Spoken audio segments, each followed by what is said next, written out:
오늘 하나님께서 우리에게 주시는 말씀은 창세기 15장 1절로부터 21절까지의 말씀입니다. 우리 창세기 15장 1절로부터 21절까지 말씀을 한 목소리로 봉독하여 읽겠습니다. 이후에 여호와의 말씀이 환상 중에 아브라함에게 임하여 이르시되 아브라함아 두려워하지 말라. 나는 내 방패요 너의 지극히 큰 상급이니라. 아브라함이 이르되 주 여호와여 무엇을 내게 주시려 하나이까? 나는 자식이 없사오니 나의 상속자는 이 다메섹 사람 엘리에셀이니이다. 아브라함이 또 이르되 주께서 내게 씨를 주지 아니하셨으니 내 집에서 길린 자가 내 상속자가 될 것이니이다. 여호와의 말씀이 그에게 임하여 이르시되 그 사람이 내 상속자가 아니라 내 맘에서 날 자가 내 상속자가 되리라 하시고 그를 이끌고 밖으로 나가 이르시되 하늘을 우러러 무뼈를 셀 수 있나 보라. 또 그에게 이르시되 내 자손이 이와 같으리라. 아브라함이 여호와를 믿으니 여호와께서 이를 그의 의로 여기시고 또 그에게 이르시되 나는 이 땅을 내게 주어 소유를 삼게 하려고 너를 갈대아인의 우르에서 이끌어낸 여호와니라. 그가 이르되 주 여호와여 내가 이 땅을 소유로 받을 것을 무엇으로 알리이까? 여호와께서 그에게 이르시되 나를 위하여 3년 된 암소와 3년 된 암염소와 3년 된 숫양과 산비둘기와 집비둘기 새끼를 가져올지니라. 아브라함이 그 모든 것을 가져다가 그 중간을 쪼개고 그 쪼갠 것을 마주대하여 놓고 그 새는 쪼개지 아니하였으며 솔개가 그 사체 위에 내릴 때에는 아브라함이 쫓았더라. 해질 때에 아브라함에게 깊은 잠이 임하고 큰 흑암과 두려움이 그에게 임하였더니 여호와께서 아브라함에게 이르시되 너는 반드시 알라. 내 자손이 이방에서 객이 되어 그들을 섬기겠고 그들은 400년 동안 내 자손을 괴롭히리니 그들이 섬기는 나라를 내가 징벌할지며 그 후에 내 자손이 큰 재물을 이끌고 나오리라. 너는 장수하다가 평안히 조상에게로 돌아가 장사될 것이요 내 자세는 4대 만에 이 땅으로 돌아오니니 이는 아모리 족속의 죄악이 아직 가득 차지 아니함이니 하시더니 해가 져서 어두울 때에 연기 나는 화로가 보이며 타는 횃불이 쪼갠 고기 사이로 지나더라.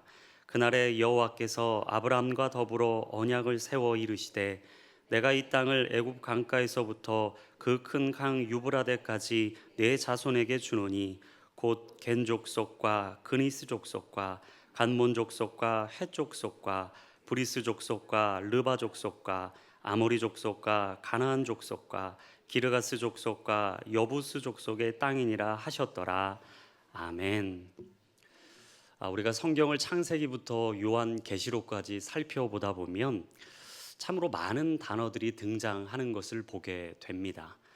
만약 누군가 성도님들께 성경 66권 중에 가장 중요하다고 생각하는 단어를 하나만 꼽아보라고 한다면 여러분들께서는 어떤 단어를 선택하시겠습니까? 만약 저에게 이 질문을 건넨다면 저는 조금도 주저함 없이 믿음이라는 단어를 택할 것입니다. 왜냐하면 죄인된 인간이 하나님의 자녀라고 불림을 받고 하나님 나라의 일꾼이요 천국 백성이 될 수 있는 이유는 우리의 선한 행위나 공로와 업적 때문이 아니라 오직 여호와 하나님을 믿는 믿음으로부터 말미암기 때문입니다. 그래서 요한복음 5장 24절의 말씀을 보시면 예수님께서 이렇게 말씀을 하십니다. 내 말을 듣고 또 나를 보내신 이를 믿는 자는 영생을 얻을 것이요 심판에 이르지 아니할 것이니 사망에서 생명으로 옮겼느니라. 여러분, 이처럼 믿음이라는 단어는 우리의 인생의 구원과 영생으로 나아가는 아주 중요한 출발점인 동시에 성경에서 가장 중요한 단어일 뿐만 아니라 우리가 이 땅에 살아가고 있는 모든 삶 속에 뗄래야 뗄 수 없는 심장과도 같은 단어입니다. 이런 의미에서 오늘 본문은 믿음이라는 단어의 중요성을 다시 한번 새겨주면서 두려움과 불안, 의심과 불신으로 점철되어 있었던 아브라함의 인생에 여호와 하나님께서 직접 찾아오심으로 말미암아 그 인생을 믿음의 조상이라 말씀하시며 다시 한번 그의 영적인 정체성을 재확립시켜 주고 계십니다. 오늘 본문의 1절 말씀을 우리 다시 한번 한 목소리로 읽어보겠습니다. 이후에 여호와의 말씀이 환상 중에 아브라함에게 임하여 이르시되 아브라함아 두려워하지 말라 나는 내 방패요 너의 지극히 큰 상급이니라. 아멘. 여러분, 오늘 본문의 1절은 이후에 라는 단어로 시작을 합니다. 그렇다면 오늘 함께 읽었던 창세기 15장 바로 전장인 14장에서는 어떤 일이 있었을까요? 아브라함은 조카 롯을 구하기 위해서 318명의 잘 훈련된 군사들을 이끌고 북쪽 끝이라 불리는 단까지 쫓아갔습니다. 그리고 하나님의 도우심으로 말미암아 북방의 연합군들을 무찌르고 승리를 거두게 되었죠. 그 기회를 통하여서 살레망 멜기세덱에게 축복 기도를 받았을 뿐만 아니라 그 마음에 감사를 표하기 위해서 그에게 10분의 1을 전했습니다. 그리고 승리를 축하하는 에돔왕의 호의를 단호하게 거절함으로써 사람의 도움이 아니라 나의 인생은 오직 하나님의 돌보심과 하나님의 보호하심 아래 있다라는 것을 만방에 증거하고 선포했습니다. 여러분, 여기까지만 보면 참으로 아브라함의 믿음이 멋집니다. 아름답습니다. 호기로울 뿐만 아니라 누구도 아브라함의 믿음에 대해서 반기를 들 수가 없죠. 얼마나 멋진 선택이고 얼마나 멋진 결정이겠습니까? 그런데 오늘 본문의 1절을 보시면 분위기가 완전히 급반전을 이룹니다. 이후에 여호와의 말씀이 환상 중에 아브라함에게 임하여 이르시되, 그 다음에 하나님의 말씀이 나오죠. 아브라함아 두려워하지 말아라 나는 너의 방패요 너의 지극히 큰 상급이니라. 여러분, 이 말씀을 토대로 미루어 본다면 지금 아브라함의 마음 가운데는 두려움이라는 감정이 또아리를 틀고 있는 것입니다. 그렇다면 믿음의 조상이라 불리는 아브라함에게 그토록 두려움을 심어주었던 것은 무엇이었을까요? 우리는 크게 두 가지를 살펴볼 수가 있겠습니다. 첫 번째는 북방의 연합군들이 자신을 보복할지 모른다는 두려움이었습니다. 아브라함이 하나님의 강권적인 보호하심 속에 승리는 거두었지만 결코 압도적인 승리는 아니었습니다. 그러니 아브라함의 마음의 한켠에는 언젠가는 복수의 칼날을 디밀고 나에게 전쟁을 걸어올지 모른다는 두려움이 있었습니다. 그 마음을 아시는 하나님께서 1절에 뭐라고 말씀하시죠? 아브라함아 나는 너의 방패다라고 말씀하시는 겁니다. 그리고 두 번째 이유는 자녀를 주신다는 하나님의 약속이 내 인생 가운데 성취되지 않을 것이라는 두려움이 있었습니다. 여러분, 아브라함이 믿음으로 약속의 말씀을 붙들고 하나님의 뜻을 따라 그 자리를 떠났던 나이가 75세였습니다. 그 나이도 충분히 많은 나이였습니다. 하지만 아브라함은 뒤를 돌아보지 않았습니다. 말씀을 따라서 한 걸음 한 걸음 주님이 보여주시고 말씀하신 그 길로 순종하여 여기까지 온 세월이 벌써 10년이 흘렀습니다. 그런데 변한 것이 아무것도 없는 겁니다. 약속하시고 언약하셨던 그 말씀은 도무지 언제 이루어질지 모르는 먼 훗날의 약속처럼 희미해져 가고 있었던 거죠. 아브라함의 마음을 생각해 보십시오. 얼마나 초조했겠습니까? 주변 사람들은, 함께 했던 사람들은 아마 아브라함을 조롱하고 비웃고 비아냥거렸을지도 몰라요. 두려움을 넘어서 이제는 하나님을 향한 의심과 불신이 아브라함의 마음 가운데 가득하기 시작했습니다. 아마 전쟁을 치르면서 이 생명의 위협을 느낄 때마다 내 인생에 후사가 없구나, 큰일 났구나, 아마 이런 생각들이 더 절실하게 느껴졌을 겁니다. 그런 아브라함의 마음을 하나님께서 다 꿰뚫어 보시고 오늘 1절에 뭐라고 말씀하십니까? 아브라함아 내가 너의 큰 상급이라는 것을 잊지 말라고 말씀을 하시는 겁니다. 근데 여러분, 여기서 중요한 것은 아브라함이 한 번도 자신의 속마음을 하나님 앞에 내비친 적이 없다라는 거죠. 근데 하나님께서 불쑥 찾아오셔서 아브라함에게 대화를 걸어오시는 겁니다. 아브라함아, 나는 너의 방패다. 네가 그토록 아무것도 없다라고 생각하지만 내가 바로 너의 지극히 큰 상급이니 두려워하지 말라고 말씀하시는 겁니다. 사랑하는 여러분, 하나님께서는 우리가 말로 표현하지 않아도, 우리의 속마음을 다 털어놓지 않아도 우리를 다 알고 계시는 분이십니다. 차마 부끄러워서, 두려워서, 입에 담을 수 없어서 입 밖에 꺼내놓을 수 없는 그 두려움과 불안함, 하나님은 작은 신음에도 응답하시는 하나님이시기에 오늘도 우리의 한 걸음 한 걸음, 마음의 순간순간을 다 살펴보고 계신다라는 것이죠. 그래서 시편 139편 1절에서 4절까지 말씀을 보시면 다윗은 그 하나님에 대하여 이렇게 고백합니다. 여호와여, 주께서 나를 살펴보셨으므로 나를 아시나이다. 내가 앉고 일어서는 것도 아시고 멀리서 나의 생각도 밝히 하시며 내가 눕는 것도 아시고 나의 모든 행위를 익히 하시오니 여호와여, 내 혀의 말을 알지 못하는 것이 하나도 없으십니다 라고 고백을 하고 있는 것이죠. 우리는 여기서 아브라함을 통해 두 가지를 깨닫게 됩니다. 우리의 신앙은 어제 다르고 오늘 다르다는 거죠. 분명히 창세기 14장에서는 하나님께서 주시는 승리를 경험했습니다. 하나님이 나를 지켜주시고 보호하시고 나와 함께 하시는 임마누엘의 하나님이심을 아브라함은 경험했어요. 그런데 오늘 15장에 오니 마음에 두려움이 엄습해 옵니다. 여러분, 어제의 영적인 승리가 오늘을 보장해 주지 않는다는 것을 기억하셔야 합니다. 그래서 우리는 고린도전서 9장에 사도 바울이 우리에게 말했던 것처럼 날마다 우리의 몸을 쳐서 복종시켜야 돼요. 이유가 무엇입니까?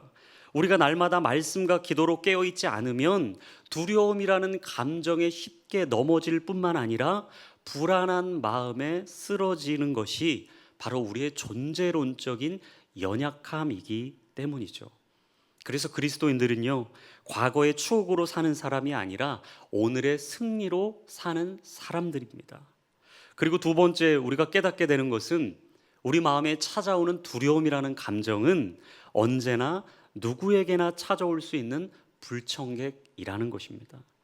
그래서 여러분께서 혹시라도 오늘 이 자리에 두려워하는 마음으로 오셨다면, 불안한 마음을 끌어안고 오셨다면, 하나님 앞에 의심이 되고 불신이 생기는 그 불안한 마음을 가지고 이 자리에 오셨다면 여러분 걱정하지 마십시오. 그 두려움과 불안은요, 만국 공용어인 동시에 인간의 보편적인 감정입니다. 종류가 다르고 정도만 다를 뿐이지 우리는 모두 다 두려움에서 완전히 자유할 수가 없다라는 것이에요. 대입을 준비하는 수험생들을 생각해 보십시오. 시험을 치르고 나서 혹시 내가 어플라이한 그 학교에 내가 떨어지진 않을까 늘 두려워서 전전긍긍합니다. 취업을 준비하는 청년들도 마찬가지입니다. 아무리 많은 지원서를 써내도 혹시 내가 이 회사에 또다시 떨어지진 않을까 낙방이 두려운 거죠. 한 가정을 책임지는 아버지는 어떻습니까? 어깨에 무거운 짐을 지고 있는 것처럼 느껴지며 열심히 일군 사업이 한순간에 부도는 나지 않을까 전전긍긍하는 것이 우리의 마음입니다. 어머니들도 마찬가지입니다. 혼신의 힘을 다해서 가정을 뒷바라지하고 남편과 자녀들을 돌보고 뒷바라지했는데 혹시라도 우리의 가정 여기서 이대로 주저앉는 것은 아닌가. 여러분, 매 순간 우리는 이 두려움이라는 감정과 함께 호흡하며 살아가고 있다라는 거예요. 그래서 두려워하고 불안한 이 감정이 찾아올 때 우리 성도님들 당황하지 마십시오. 이상하게 생각하실 필요가 없습니다. 그냥 우리의 마음을 있는 그대로 하나님 앞에 고백할 때 하나님께서는 아브라함에게 대화를 거시며 그 마음을 거둬주신 것처럼 오늘 우리 성도님들의 마음 가운데에도 두려움이 아니라 믿음을 주실 것이요, 의심과 불신이 아니라 믿음의 확신을 가지고 주의 뜻 가운데로 나아갈 수 있도록 선하게 인도하여 주실 줄로 믿습니다. 근데 여러분, 이 아브라함이 한순간에 안 바뀌는 거죠. 오늘 2절과 3절 말씀을 보시면요, 하나님께서 격려하시고 위로하시고 응원해도 이 아브라함의 얼어붙어 있는 마음이 쉽사리 풀리지가 않습니다. 불만 가득한 뉘앙스로 하나님 앞에 이렇게 말하는 거죠.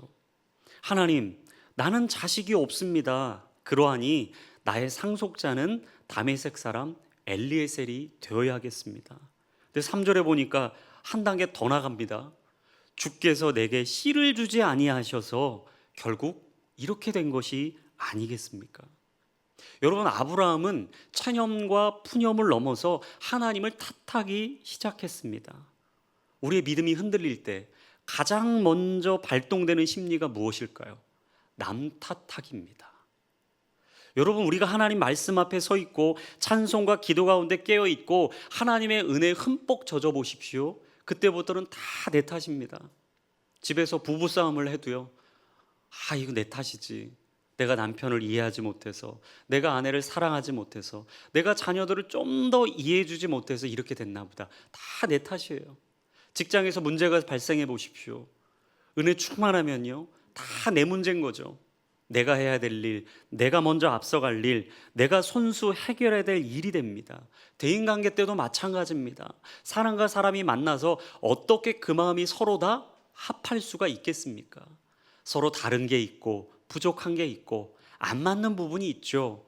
그때마다 하나님의 은혜 아래 젖어 있으면 어떤 고백이 나옵니까? 나는 죄인 중에 괴수입니다. 내가 지극히 작은 자이니 하나님, 내가 십자가에 못 박히게 하여 주십시오. 남 탓을 하기 이전에 내 탓이라고 이야기해요. 근데 하나님 말씀에 사로잡히지 않으면, 하나님의 은혜 아래 거해 살지 않으면 가장 먼저 발동되는 심리가 바로 남 탓하기 시작한다라는 것입니다. 사실 아브라함의 입장에서 생각을 해보면 나름 고대 근동의 관례에 따라서 현실적인 대안과 차선책을 생각한 것입니다. 자신의 현실과 집안의 미래를 생각하면 아마 아브라함은 잠이 오지 않았을 거예요. 불면증에 시달리면서 하루가 멀다 하고 자다 깨다 자다 깨다를 반복했겠죠. 얼마나 많은 생각이 그의 머릿속에 스쳐 지나갔겠습니까? 그래서 자신의 종이었던 다메섹 사람 엘리에셀이 나의 상속자가 되어야 하겠다는 현실적인 대안과 차선책을 하나님 앞에 말한 거예요. 근데 여러분, 우리가 한 가지 꼭 기억해야 될 것은 우리가 생각하면 내가 움직이지만 기도하면 하나님께서 움직이신다는 겁니다. 우리가 생각하면 생각할수록 우리는 현실주의자처럼 살게 돼요. 아니, 그 현실 안에 갇혀서 살게 됩니다. 그러나 생각을 뛰어넘어서 우리에게 말씀하신 그 말씀을 붙들고 하나님 앞에 무릎 꿇고 간절히 기도하고 찬송하기 시작하면 우리는 현실주의자가 아니라 하나님의 비전을 따라가는 비전어리처럼 살게 되는 줄로 믿습니다. 그래서 우리가 마음에 항상 기억해야 돼요. 하나님, 내가 생각대로 사는 사람이 아니라 기도하며 사는 사람이 되게 하여 주시옵소서. 이유가 무엇일까요? 우리는 현실 속에 갇혀 사는 사람이 아니라 하나님의 비전과 꿈을 향해 달려가는 사람이기 때문이죠. 아브라함의 그 마음을 하나님은 다 알고 계셨어요. 믿음의 약속을 뒤로 한 채 불신과 의심 안에 갇혀서 현실주의자로 변해가고 있었던 아브라함을 하나님은 그냥 보고만 있을 수가 없으셨습니다. 그래서 그에게 찾아오셔서 오늘 4절 말씀에 이렇게 얘기를 하세요. 아브라함아, 그 사람이 내 상속자가 아니라 내 몸에서 날 날짜가 내 상속자가 될 것이다. 무슨 말입니까? 반드시 나의 약속과 언약이 성취될 것이니 믿으라는 거죠. 여러분, 하나님께서는 인간적인 대안이나 차선책을 원하지 않으십니다. 우리는 대안을 생각하지만 하나님께서는 약속과 언약을 기억하는 분이라는 걸 잊지 않으시길 바랍니다. 우리는 끝없이 내게 무엇이 있어야 될까? 어떤 것을 가지고 가야 될까를 생각하지만요, 하나님은 우리에게 허락하셨던 약속과 언약을 기억하는 분이세요. 5절에 보시면 하나님께서는 믿음이 흔들리고 있던 아브라함을 집 밖으로 끌고 이끌어 나오셨습니다. 그리고 이렇게 말씀하시죠. 하늘을 우러러 무뼈를 살 수 있나 봐라. 또 그에게 이르시되 내 자손이 이와 같을 것이다. 우리는 여기서 무엇을 발견합니까? 하나님 사전에 포기란 없다라는 겁니다. 우리는 아내를 포기합니다. 남편 포기할 때 많습니다. 아휴, 내가 포기해야 살지. 여러분, 그 포기와 다른 포기죠. 여러분, 우리가 자녀들을 보면서 너무나 한숨 지어지고 이해가 되지 않을 때, 아이고, 내가 포기하고 말지, 마음을 놔버리고 그냥 내 인생의 뒷전으로 우리 자녀들을 몰아놓을 때가 있지 않습니까? 그런데 아무리 우리가 고집불통이어도, 우리가 아프리카 오직 밀림에 있어도 높은 자나 낮은 자나 많이 가진 자나 적게 가진 자나 배운 자나 배우지 못한 자나 하나님께서는 절대 그 한 영혼을 포기하지 않으신다라는 것입니다. 하나님은 아무리 말 못해도 못 알아들어도 직접 보여주심을 통해서라도 그 사람의 인생을 바꾸기를 원하세요. 하나님께서 아브라함에게 몇 번을 말씀하셨습니까? 근데 안 듣는 거죠.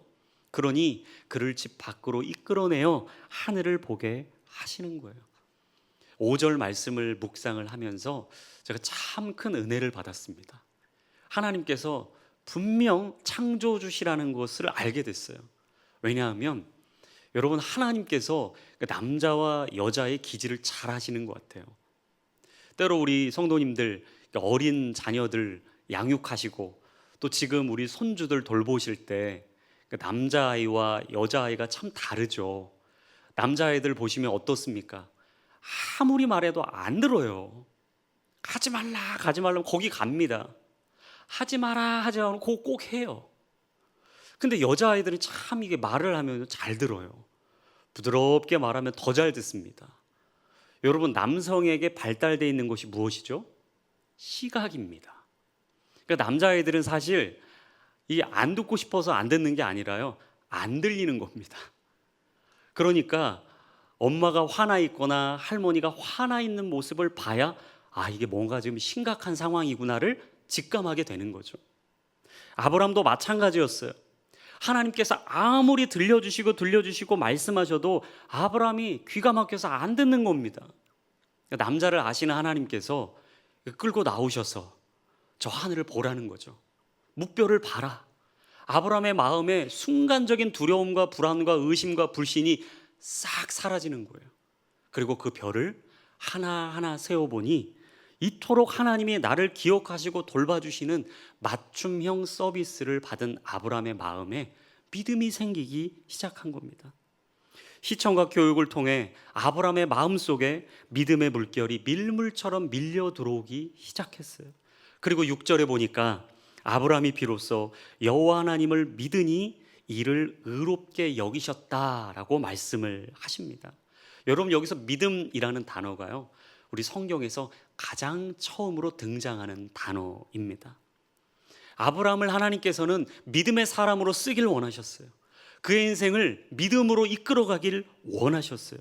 근데 이 믿음이라는 단어가 히브리어로 아만이라는 단어인데요, 우리가 자주 사용하고 있는 아멘이라는 단어와 상당히 발음이 흡사하죠. 여러분, 아멘, 그 뜻이 무엇입니까? 확고한 것, 신뢰하는 것, 전적으로 의지하는 것의 의미를 담고 있습니다. 한마디로 여호와 하나님을 신뢰하고 전적으로 의지하기로 결단했던 아브라함의 마음, 그 중심을 보시고 그 불완전해 보일지라도, 그가 비록 상한 갈대처럼 흔들리고 있을지라도 하나님께서는 그 믿음의 씨앗을 보시고 그의 인생을 의롭게 여겨주셨다라는 거죠. 우리 귀한 성도님들께서 때로는 흔들리실 때가 있습니다. 두려워서, 불안해서 주저앉으실 때가 있을 거예요. 의심이 찾아옵니다. 불신이 생깁니다. 아무리 눈 씻고 찾아봐도 하나님 약속 언약 이루어질 방법이 안 보이는 거예요. 여러분, 그래도 하나님께서는 우리 성도님들을 포기하지 않으십니다. 비록 우리가 불신에 흔들리고 송두리째 우리의 인생이 낭떠러지에 떨어지는 것처럼 보일지라도 하나님께서는 오늘도 우리의 인생을 기억하시고 돌보시고 붙잡으시고 일으켜 주신다라는 거죠. 하나님을 신뢰하십시오. 하나님을 전적으로 의지하십시오. 그 하나님을 끝까지 붙드십시오. 여러분, 그것이 믿음입니다. 하나님은 그 믿음을 보시고 오늘 우리의 인생에 죄인이 아니라 의인 삼아주시고 죽어질 자가 아니라 영원한 생명으로 옮겨질 자라 말씀하시며 어둠 속에 갇혀 사는 인생이 아니라 영원한 생명의 빛 가운데로 나올 하나님의 백성이라 말씀해 주시는 줄로 믿습니다. 근데 이 하나님께서 아브라함의 믿음을 보시고 그를 의롭게 여기신 이유, 오늘 본문의 7절에서 21절까지 말씀을 보시면 언약을 이루기 위한 횃불 언약식을 진행하십니다. 먼저는 제사를 드리기 위해서 제물을 준비케 하시죠. 그리고 아브라함의 개인의 삶뿐만 아니라 그의 가정, 그리고 앞으로 그를 통해 이루어질 민족의 앞날에 이루어질 일까지 자세하게 설명을 해주시며 미래의 청사진을 말씀해 주세요. 여러분, 이처럼 하나님은 우리 인생의 설계도를 가지고 계신 분이십니다. 인생의 고비마다 가장 알맞은 때에 가장 선한 길을 예비하시는 하나님, 그 하나님의 섭리와 계획과 인도하심과 이끄심을 바라본다면 여러분, 우리는 이 자리에서 두려워하거나 의심하거나 불안해할 필요가 없습니다. 믿음으로 한 걸음 한 걸음 우리의 발걸음을 내디딜 때 하나님께서는 한 번도 경험해 보지 못했던 하나님의 믿음의 역사의 현장으로 우리를 인도해 주실 줄로 믿습니다. 가봐야 믿어지는 게 아닙니다. 믿어야 갈 수 있는 것입니다. 보여주셔야 가는 게 아닙니다. 우리가 믿음으로 한 걸음을 내디딜 때, 한 발걸음을 내디딜 때, 그때 하나님은 비로소 우리 인생의 문을 열어주시고 보이지 않았던 것을 보게 하시고 홍해를 갈라주시고 여리고성을 무너뜨리시며 골리앗을 무너뜨려 주시는 것이죠. 그래서 사도 바울은 아브라함의 믿음에 대해서 로마서 4장에 뭐라고 이야기합니까? 아브라함은 우리 모든 사람의 조상이라 기록된 바 내가 너를 많은 민족의 조상으로 세웠다 하신가 같으니 그가 믿은 바 하나님은 죽은 자를 살리시며 없는 것을 있는 것으로 부르시는 이시니라. 아멘. 그렇습니다, 여러분. 우리의 믿음이 무엇입니까? 하나님은 죽은 자를 살리시고 없는 것을 있는 것처럼 부르시는 하나님이세요. 이제 우리가 할 일은 한 가지입니다. 믿음으로 한 걸음을 내딛는 것입니다. 인간적인 대안이나 세상적인 차선책을 찾아오는 것이 아니라 있는 모습 그대로 나의 모든 것을 주발 앞에 내려놓고 나의 구원자 되시고 산소망 되시며 길이요 진리요 생명 되신 그분 앞에 우리의 삶의 모든 것을 다 쏟아 놓는 거죠. 그러면 하나님께서 우리 성도님들의 인생을 인도해 가신다라고 오늘 성경을 통해 말씀하십니다. 약속과 언약이 희미해지셨습니까? 내 앞날이 막막하십니까? 우리의 가정 도무지 답이 나오지 않는 것처럼 이해가 되지 않으십니까? 그렇다면 오늘 이 시간 아브라함이 있는 모습 그대로 주님 앞에 다 내려놓고 하나님을 의지하고 전적으로 신뢰하며 하나님 한 분만을 붙들기로 결단했던 그 믿음을 통해 죄인에서 의인되고 불안한 인생에서 평안한 인생으로 바뀌며 두려웠던 삶에서 하나님의 거룩한 믿음의 인생으로 뒤바뀌었던 것처럼 오늘 우리 성도님들의 삶 속에도 그 은혜가 동일하게 임하기를 간절히 소원합니다. 하나님께서 오늘 우리를 보십니다. 그리고 우리를 부르십니다. 그리고 우리에게 말씀하십니다. 한 발걸음 내디딜 때 그 걸음을 통해 너의 인생에 닫힌 문이 열릴 것이요 묶인 것이 풀어질 것이며 가려졌던 모든 것들이 보여지게 될 것이라고 말씀하십니다. 오늘 이 믿음 속에 하나님께서 부르시는 그곳에 담대함으로 나아가시고 내 인생을 통해 일하시고 역사하실 놀라운 하나님을 경험하는 귀하고 복된 인생들 되시기를 주님의 이름으로 축원합니다. 우리 이 믿음을 가지고 함께 찬송하며 나아갔으면 좋겠습니다. 우리 아까 찬송했던 이 고백의 찬송을 한번 주님 앞에 올려드렸으면 좋겠는데요. 은혜 아니면 우리는 살아갈 수밖에 살 수 없는 존재임을 주님 앞에 고백하게 됩니다. 우리 이 시간 오직 예수뿐이네 주님 앞에 고백하며 함께 찬송하며 나아가도록 하겠습니다.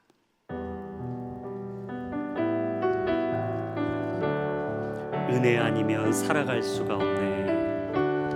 은혜 아니면 살아갈 수가 없네. 복음마저도 다 주의 것이니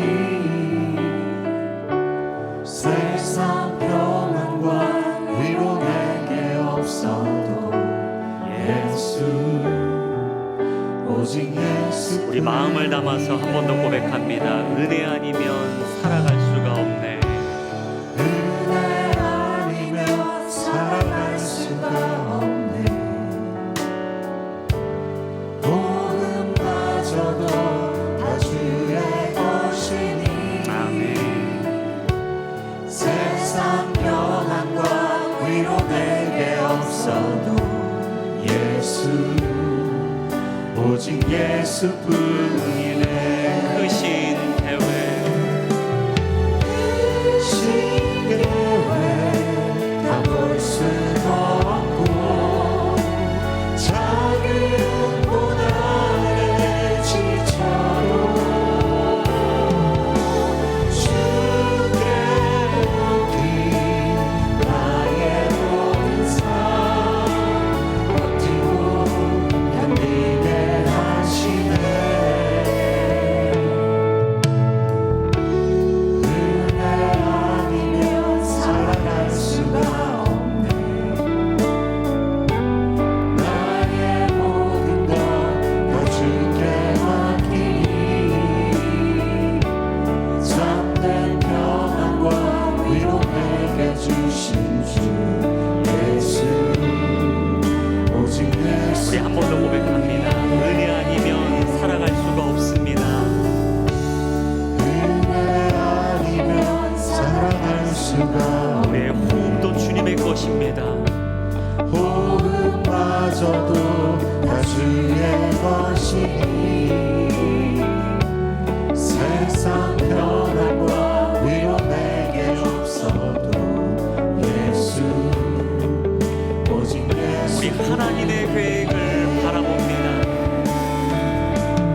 크신 계획 다 볼 수도 없고 작은 고난에 지쳐도 주께 묻기 나의 모든 삶 버티고 견디게 크신 하시네.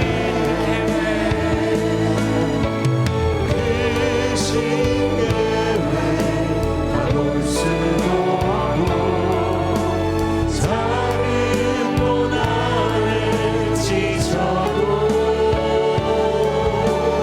주께 묻기 나의 모든 삶 버티고 견디게 하시네. 은혜 아니면 살 수가 없습니다. 주님. 은혜 아니면 살아갈 수가 없네. 나의 모든 것 다 주께 맡기니 참된 평안과 위로 내게 주신 주 예수 오직 예수 주의 나라 영원하며 주의